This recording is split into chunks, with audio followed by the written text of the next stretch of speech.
দই ফুচকা, টক ঝাল মিষ্টি একেবারে একটা জিভে জল আনা রেসিপি। নমস্কার, ওয়েলকাম টু কুকিং উইথ ইচ্ছে। আজ আমি বানাবো একেবারে ফুচকার দোকানের মতো দই ফুচকার রেসিপি। সাথে থাকুন সবাই। তো দই ফুচকা বানানোর জন্য এখানে আমি নিয়ে নিচ্ছি দই। এখানে আমি আমুলের দই ব্যবহার করেছি। কড়াইয়ে ভালো মতো তেলটাকে খুব হাই ফ্লেমে গরম করে আঁচটাকে কম করে এখন বাজার চলতে গ্রিটসগুলোকে আমি ফ্রাই করে নেব। ফ্রাই করার সময় লো ফ্লেম রাখবেন।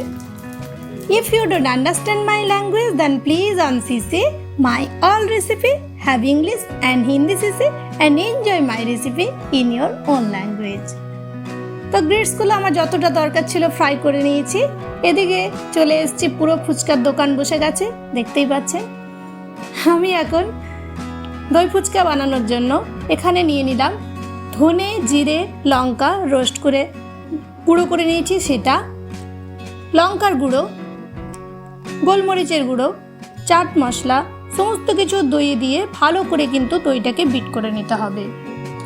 আর এই যে ধনে জিরে যেটা আমি বললাম রোস্ট করেছি, সেটা অলরেডি আমার ফুচকার রেসিপির মধ্যে দেওয়া আছে, আমি লিঙ্ক করে দেবো, দেখে নিতে পারেন। ভালো করে বিট করে নেওয়ার পর উপর থেকে দিয়ে দিচ্ছি আমি এই যে বিট নুন। এটাই কিন্তু এটার প্রাণ, দারুণ একটা ফ্লেভার দেবে। ভালো করে বিট করে নিলাম। এদিকে আমি আলু সেদ্ধ করে খোসা ছাড়িয়ে নিয়েছিলাম, সেটাকে একটু ভেঙে আমি দিয়ে দিলাম একটা লেবুর রস। এটা কিন্তু অবশ্যই দেবেন। একটা গোটা লেবুর রস দিলাম আমি 3টে আলু সেদ্ধর মধ্যে। কয়েকটা ফুচকার গ্রিটস নিলাম, পেঁয়াজ কুচি, লঙ্কা, ধনেপাতা আর এই আলু সব কিছু একসাথে আমি এখন ভালো করে মেখে নেব। যদি আমার আজকের প্রেজেন্টেশন ভালো লাগে তাহলে প্লিজ একটা লাইক দিতে ভুলবেন না। আরও দিয়ে দিলাম তেঁতুল গোলা জল, ওটাও মেখে নিয়েছি। এদিকে এইবার ফুচকার পেটটাকে একটু ফাঁক করে ভালো করে চিপে চিপে আলু দেবো, কঞ্জুসি করবো না, তো বাড়িতে খাবো।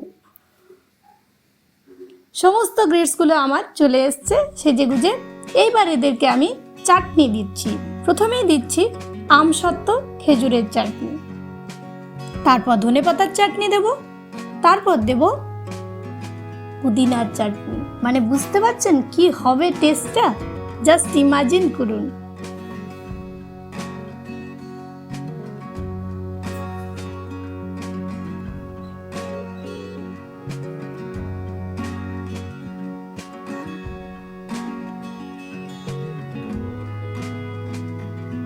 কমেন্ট করে জানাতে ভুলবেন না কিন্তু। এইবার উপর থেকে দিয়ে দিচ্ছি আমি শ্যাও।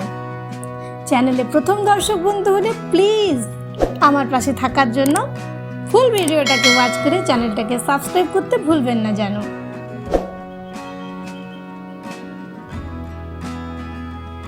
দিয়ে দিলাম আমি শ্যাওগুলো।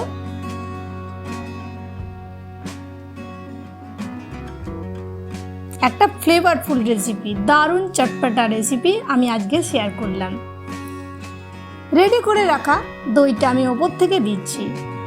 এই সানডেতে অবশ্যই এটা স্ন্যাক্সে বানান আর বাড়ির সবাই মিলে এনজয় করে খান।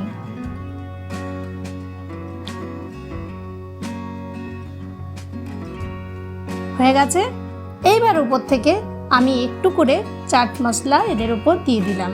দেবো একটু গোলমরিচের গুঁড়ো আর দেবো আমি একটু লঙ্কার গুঁড়ো, তবে ঝালটা আপনারা নিজেদের ইচ্ছে মতো দেবেন।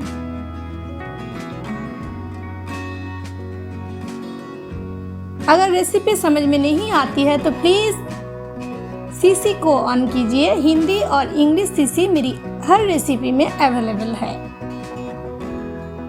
দিয়ে দিলাম উপর থেকে আরও একটু শ্যাও, ধনে পাতা কুচি,